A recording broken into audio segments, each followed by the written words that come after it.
Şimdi petrolün tanımı. Evet. Petrolün tanımı, kökeni, oluşumu, tarihçesi. Tabii o petrol, taş veya kaya bunları anlatmışlardır. Yağ sözcükleri oluşuyor. Hidrojenle karbondan oluşuyor. İçerisinde değişik şeyler var. Özellikle özgül ağırlığı, akışkanlığı, kükürt miktarı. Bunlara ben çok anlatmıştır hocalar. Ben güzel, bu IPI gravitesini falan anlatıldı değil mi? Evet. Bunları geçiyorum. Klasik şeyler. Evet.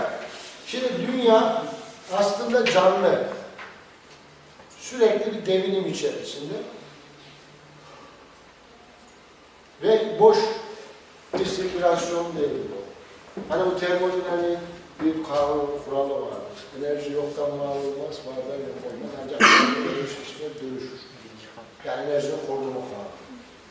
Dolayısıyla da yer altında da, yer kürede de, yüzeyde de, hidrosfer, su kürede, atmosfer, hava kürede vesaire, yer kürede sürekli bir sistem var. Canlı yani sistem. Nasıl siz tırnağınızı kesiyorsunuz, elinden çıkıyor, saçınızı kesiyorsunuz, çıkıyor. Yerin altında böyle. Sistem devam ediyor. Petrol oluşumuyla ilgili çok farklı teoriler var. Petrol oluşumunun hala devam ettiği, bittiği farklı bir teori.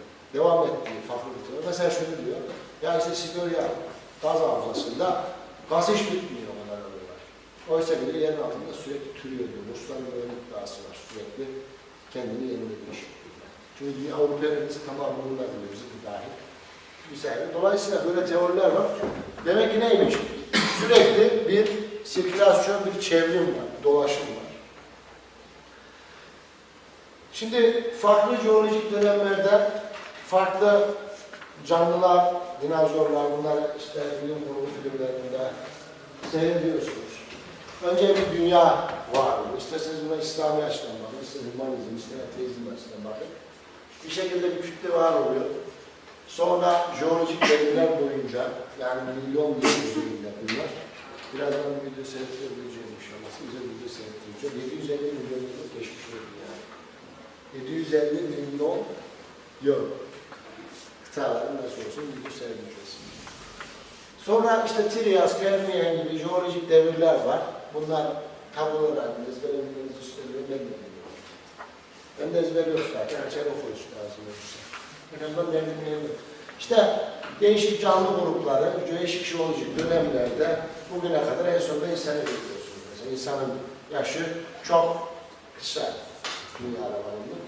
Bu canlılar, efendim işte bizim canımız sıkıldı, petrol oluşturalım falan böyle bir şey demiyor.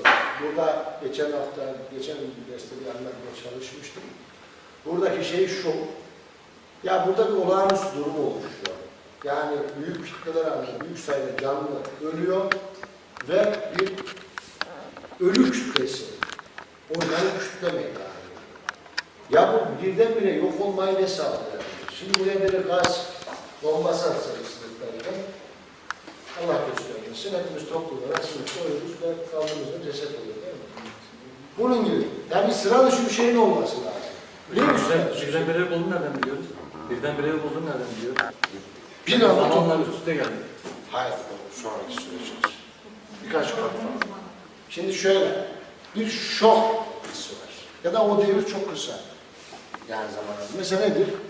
Milyon yıl. Ya şimdi dünyanın yaşını 750 milyon yıl olarak jeolojik canlı yaşamını veya evrimi değerlendirirsen 3-5-10 milyon yılı çok önemli olmadığını düşünürsün.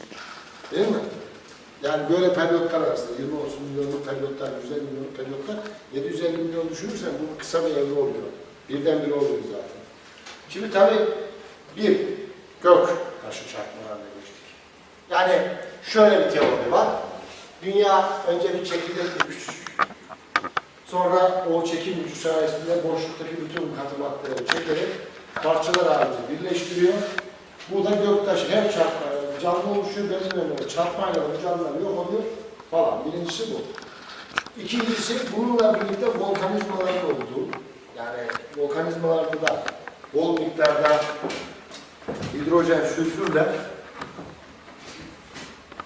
karbondioksitle H2S gibi zehirleyici gazlar öldürücü gazlar var.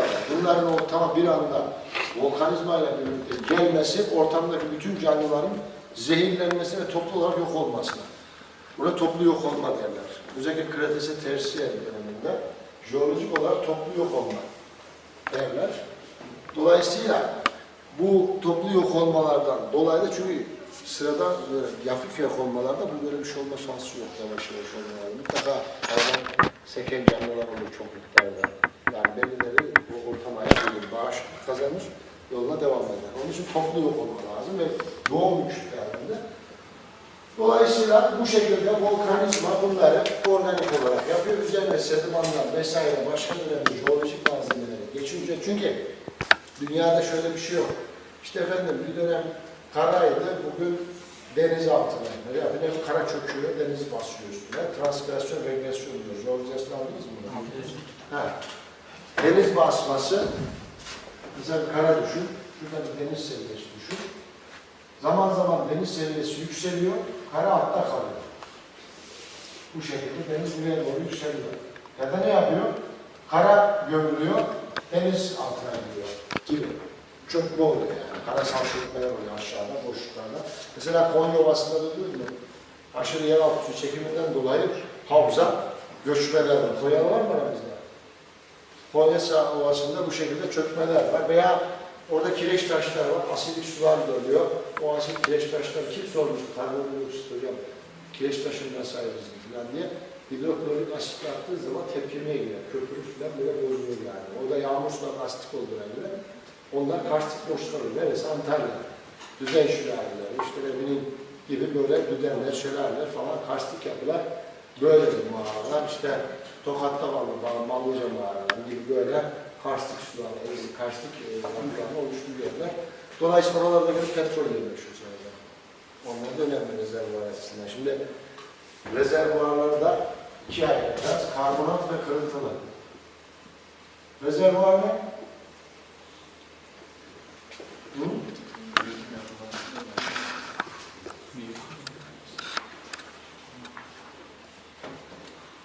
Petrol üretiminin veya petrol üretiminin yapıldığı veya birbirine alanlar veya birbirine verilen formasyona verilen isimli kireç taşı olabilir, kırıntılı kum taşı olabilir, kuvars kum taşı olabilir, mercan resif olabilir vesaire vesaire.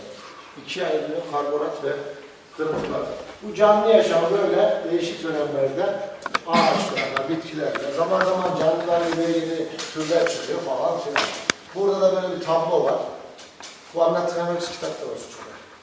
4. bölüm 1. cildi. Burada işte denizler, kömürler oluşturuyor, oluşturuyor vesaire teoriler. Burada jeolojik zaman çizelgesi, her şey bir çizelge, bir zamanlama üzerinde oluyor. Evet, bu da klasik bir şey, model.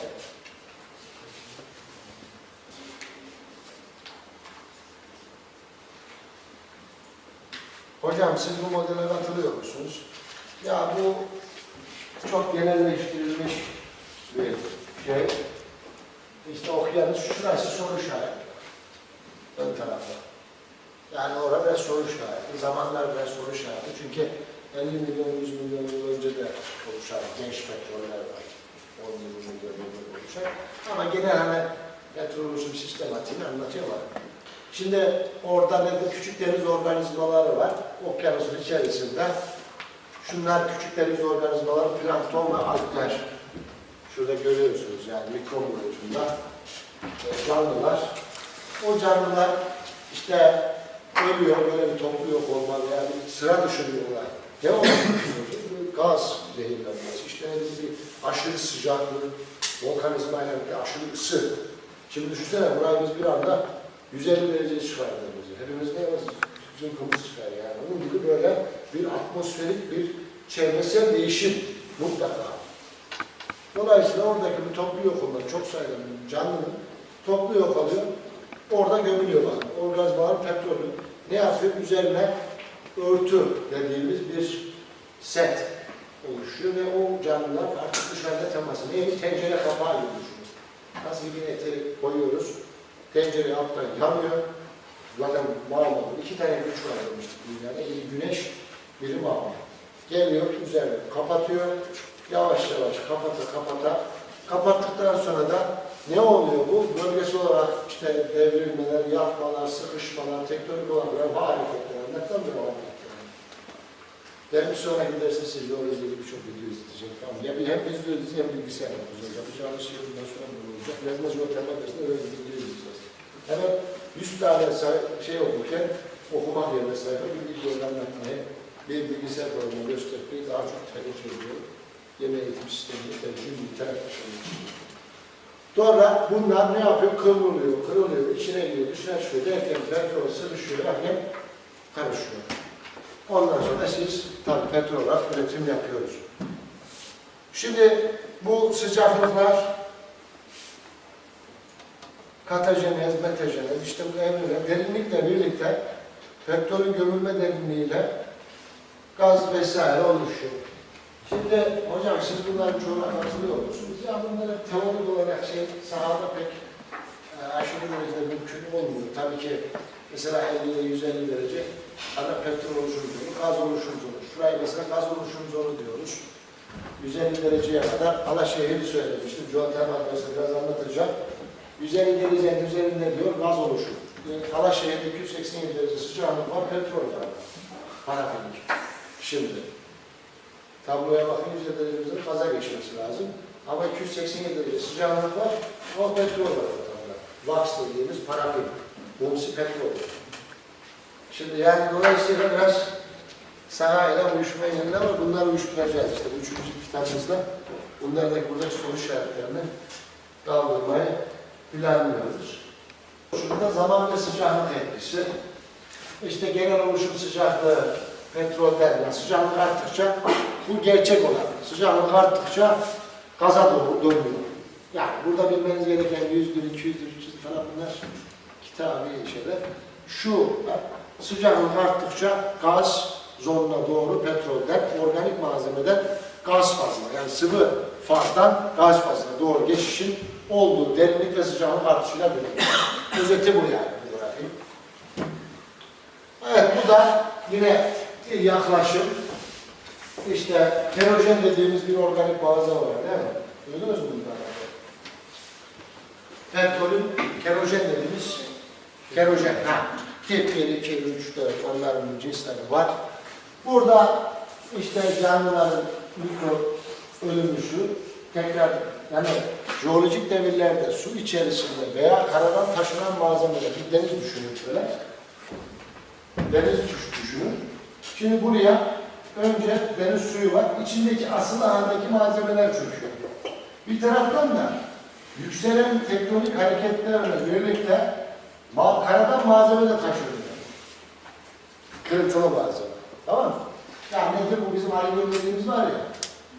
Dere, kum, çakıl vesaire. O kırıntılı malzeme de geliyor. Kili var içinde, silt var derken böyle katman dizilmeler oluyor jeolojik devirlere göre. Bunlar su altında oluyor biliyorsunuz hep deniz altında. Daha sonra kerojen oluyor, belli bir sıcaklığa eriyince organik malzeme petrole dönüşüyor. Aksi durumda olgunlaşmıyor. Sıcaklık yemezse veya belli bir gömülme ve sıkılaşma durumu oluşmazsa petrol dönüşmüyor. Biz buna ne diyoruz? Olgunlaşmamış. Olgunlaşmamış. Yani yeterli düzeye organik malzeme var. Ne görüyorsunuz? Bunu bitüm, asfalt, değil mi?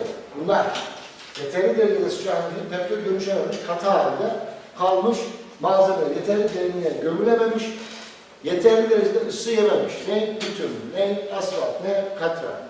Bunlar yüzeyde kalmışlar ve atmosferle temas halindeler.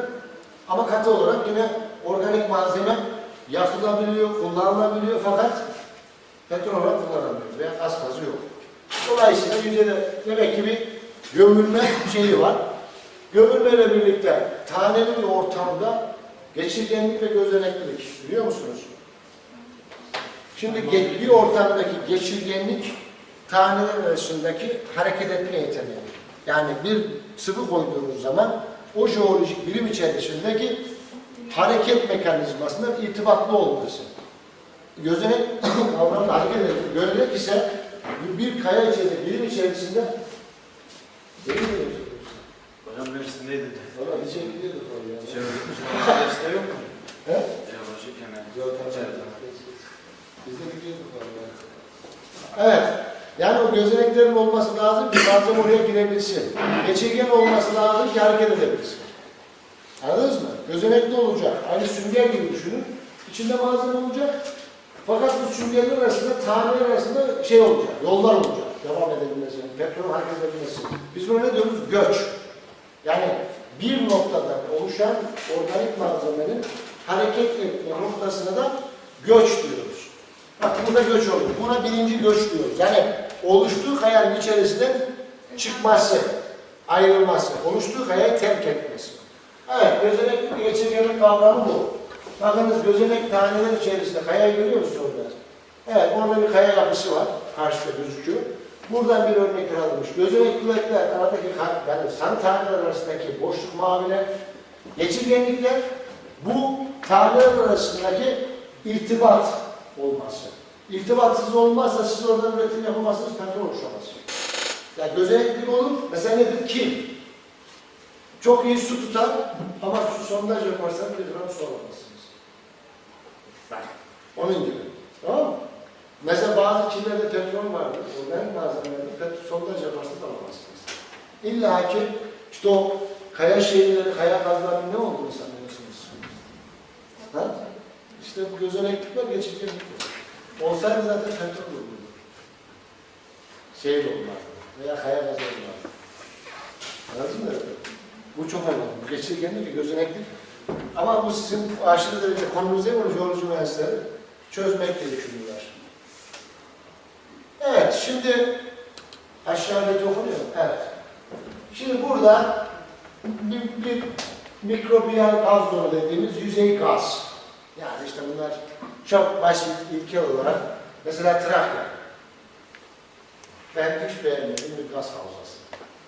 Yani dünyanın kıyasladığı zaman çok basit kalabilecek. Yani çok verimli olmayan, yani çok cafcafı çok dedikodusu da. Yani ne kadar gaz ürettiklerini konuşmak lazım. Türkiye'nin %1'ini bile karşılamıyor. Nasıl gaz havzamız? Trakya'nın havzasının %3'ünü bir Türkiye'ye vurmak. Ha? Biz toplam gaz üretimi, giderimizin %1'ini karşılıyoruz. Hatta Güneydoğu'da dahil mi? Güneydoğu'da ürettiğimiz gazlara dahil. %1. Hocam trafik için şey dedikodu alınıyordu hani Türkiye'nin bir yıllık ihtiyacını karşılayabilecek şekilde bir gaz varmış herhalde.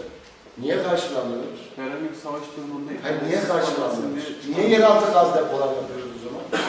Niye depolama tesisleri yapıyoruz? Yeraltı gaz depolama tesisleri o zaman madem karşılıyorlar. Trakya'da 300 metreden de gaz üretiyoruz 400 metreden. 300-400 metre yapıyor. 300-400 dedim bak. 3000 demedim. 3000 de var da. Bir kitap tepsi var orada. Bak onlara bakarsan üretim derinliklerini görebilirsin. 150 metreden bile var. 150 metreden. 400 metreden. Niye bu kadar kaliteli gazlar, bu kadar rezerv yüksekte? Acaba Marmara Denizi'nde bana rezerv var? Ha? Yoksa. Bu Marmara Denizi niye deprem oldu 99 depremi? Sebebi neydi? Gaz sıkışması. Gaz değil, niye gaz sıkışsın koca denizde ya? Ha? Niye sıkışsın ki? Düzce depreminin sebebi neydi? 99 depreminin sebebi neydi Düzce'ye? Niye bu kadar gaz sıkışsın ki? Niye böyle hadi gazlar hadi sıkışamıyor? Olur mu ya böyle bir şey? Marmara Denizi'ne oysa ki biz hep sismik yaptık, jeoloji yaptık, Fransız gemileri geldi, gitti falan filan. Bunların verileri nerede? Niye araştırmıyor, niye sondaj yapalım? Hep kıyılara yapmışız. Marmara 5, Kuzey Marmara 5, bilmem 3. Şuradayız. Ya Müslüman, şuradasın. Rezervuarlar. Bak kitap burada. Aç bakayım. Bak bir kitabın kapağına bakalım. Yani yüzeysel gazlar. Yani Marmara Denizi'nden faylar aracılığıyla, yüzeye yakın faylar, yüzeye gelen faylar aracılığıyla Marmara Denizi'ne yanıldı. Tamam. Yüzeye gelen, şurada faylar var. Taşınan gazlar olabilir mi? Tamam. Ana rezervuarlar var mı? Ben jeotermal açısından düşünüyorum. Bizim jeotermal sahalarda da ana rezervuarlar buradadır. Havzanın ortaya veriyoruz. Kaynaklar buradadır. Sıcak su kaynakları çıkışlar. Ana rezervuar buradadır. Alo. Onun için için o Trakya ile ilgili olarak yüz ölçümü şöyle bir değerlendirirsen, ya bak benim çocuk birinci sınıfta bir şey anlattım, petrol sektörü çok yararlı olduğu bir sektör. Çok spekülasyon olduğu bir sektör çünkü borsası var, kredibilitesi var, şunlar, bu var. Her derlere öyle inanmamak lazım. Evet. Şimdi mikrobiyal gaz yolu, termojenik gaz yolu. Bunlar işin bölümü. Yüzeydeki gaz bölümleri. İşte efendim birilerine söyleyince ya bana da öyle bir saha olsa da termojenik diyor. Beğenmiyorsun diye bana da bir saha olur. Allah mühendisin ağzını açtım sen dünyanın mühendisin diye. Sen kendi buluyorsun. Şimdi petrol ve ıslak gaz yolu diye altta bir zon var. Bakın orada kırmızı bir kuru gaz türemesinin başlangıcı var. Derinliği arttıkça kuru gaza dönüyor. Yani sıvı gaz. Yani bildiğimiz klasik fizik şeyler, kimyasal prosesler devam ediyor. Sonra bakın orada bir yük geliyor. Şimdi buradan havada dururken buradan bir yük geliyor. Mavi olan pembe olan yere köşe görüyor musunuz? Tektonik olarak bir yük geliyor. Havzayı sıkıştırmaya başlıyor, derinleştirmeye başlıyor. Petrol ne yapıyor? Burada havza sıkıştığı için kaçmak zorunda bir yere. Yani sıvı ve kuru fazla olduğu için hareket mekanizması yeteneği var. Bakın oklar boyunca hareket ediyor. Orada tektonik olarak daha önceden oluşmuş kapan dediğimiz, hapishane dediğimiz yerlere veya ne diyorlar başka? Trap. Bunu duyarsınız. İngilizce meraklısı arkadaşlar çoktur. Bizim meslekte iki kelime İngilizce sokarlar ki bu bilim adamı falan sanırsın diye. Yani iyi biliyor, ağırca bilmiyorlar, ne bilmiyor aslında. Kapan bunlar aslında Türkçesi. Kapanlanma derler oraya da. Şöyle bir yapı var. Petrol gelir buraya girer. İşte o gaz, su ve petrol şeklinde, gaz, petrol ve su şeklinde girer. Buradan altta üstte kireçler, geçirimsiz killer ve diğer tuzlar bulanıyor. Bu geçirimsiz bir şekilde orada kalır. Özeti bu. Oradan diğerine gidemeyiz. Giderse zaten, evet şimdi bakın bu diğer cümleler. Biz burada bütün prosesi anlatıyoruz. Şimdi burada oluşma, ayrılma, göç, birikme ve korunma. Korunma da çok önemli. Şimdi kapanlanabilir, birikebilir ama korunamaz. Bana kalırsa korunamayan bir petrol çok az. Sızıntılar işte. Oraya biliyor musun? Petrol sızıntıları. Kuyuda da olabilir, yüzeyde de olabilir diye biliyorum. Kuyuda nasıl oluyor? Kuyuda... Ben bilmiyorum. Bu işini bilmiyorum. Yok, hocamızın ders notunda yazıyordu hocam. Bu işi nasıl oluyormuş? Açayım bakayım istedim. Aç bak lütfen. Bu işini ben bilmiyorum. Ben duymadım. Benim derste yoktu böyle. Şimdi bak. Bir petrol rezervuarı düşünelim bu şekilde. Birazdan anlatacağım, onu da göstereceğim. Gaz, petrol, yani petrol da olabilir sadece. Sadece gaz da olabilir. Ama bu klasik. Yani sadece gazın tadı. Bu da su. Şimdi buradan faydan boyunca gelir, üstünü kapalı olduğunu, burada geçirimsiz kaynaklar. Burada sızıntılar veriyor.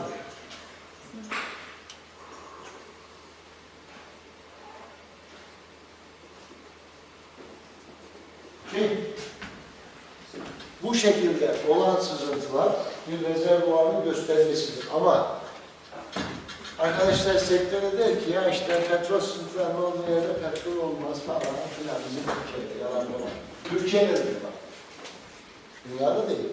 Dünyada bu çok önemli bir parametre. Havzada petrolün ürediğini, türediğini ve mevcut olduğunu ifade eder. Havza için konuşuyorum. Havza dediğimiz yerler çok büyük kilometreler yani, metreyi konuşmuyoruz. Genellikle bizim camiada şöyle yapmışlar, böyle gelmişler filan. Kapan nerede? Şöyle hareket ediyor bak bu.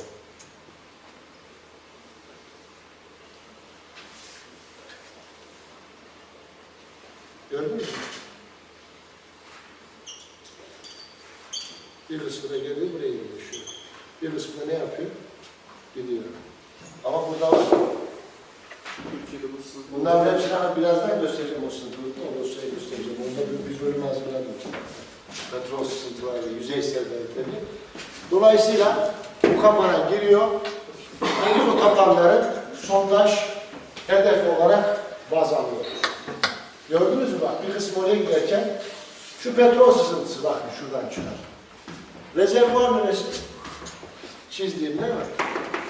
Demek ki burada petrolün ürettiğini, havzada petrolün olduğunu, petrol oluşumunun olduğunu ifade eder. Fakat gelip temel dibine vurursan, sondaj çıkaracağım, petrolü bulursun, kapanı bulursunuz, ifade etmez. Hocam kuyuda olan bilgiyi buldum. Açıklayayım. Söyle bak. Sızıntı eğer kuyuda görülüyorsa bu orada göç olduğunu ve geçmekte olan bir petrolü ifade eder. Şuraya vurduğunu. Orada emaredir. Oil show derler baba. Sızıntı değil o.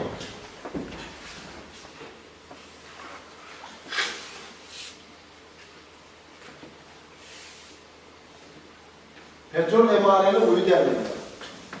Sızıntı olmaz. Bak İngilizce bilmeyen adam böyle çizerse yarım oldu adamı dinden eder. Yarım oldu adamı dinden eder. Ona petrol emareli kuyu derler. Bak PE yazar. PE. Petrol emareli. Bunlar not alın arkadaşlar. Bunlar kitapta okuyabilir. PG. Belki şu cidden vereceğiz mi? Petrol. Bunlar İngilizce'de yazacağım. Gaz emareli. GE. Gaz emareli. Ondan sonra K. Kuru.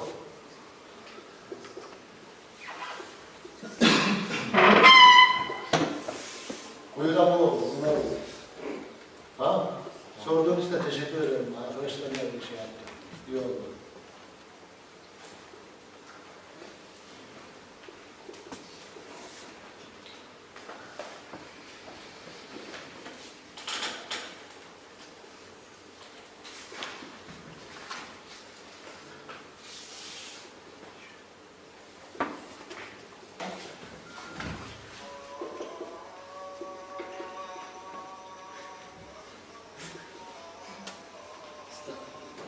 Okay, ya da ıslak, wet.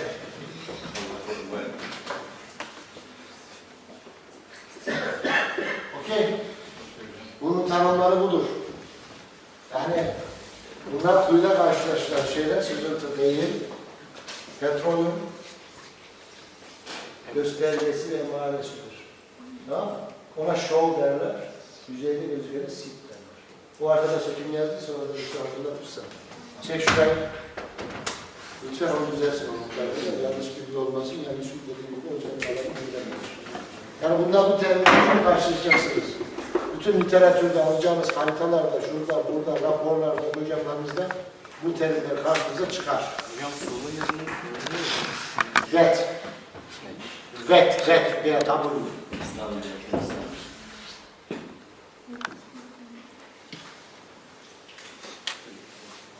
Anlaşılmıştır Serkan. Yani bu konu çok önemli çünkü karşınıza çıkacak bunlar. Yani şu terimler, o terimin ne olduğunu iyi şey yapmanız lazım. Evet, bunlar kuyularda böyle yazar, tamam mı? Ya da kuyuların yanında PG, İngilizcesi yazar mesela. Atıyorum. P-O-G-S yazar. O-G-S yazdığı zaman sen bunu petrol, gaz, emareli olduğunu bilmem ama yabancıda genellikle açılımını yazarlar. Yani O-G-S falan kullanmaz. Bizim bir gemi verilerinde de bunları görürsünüz.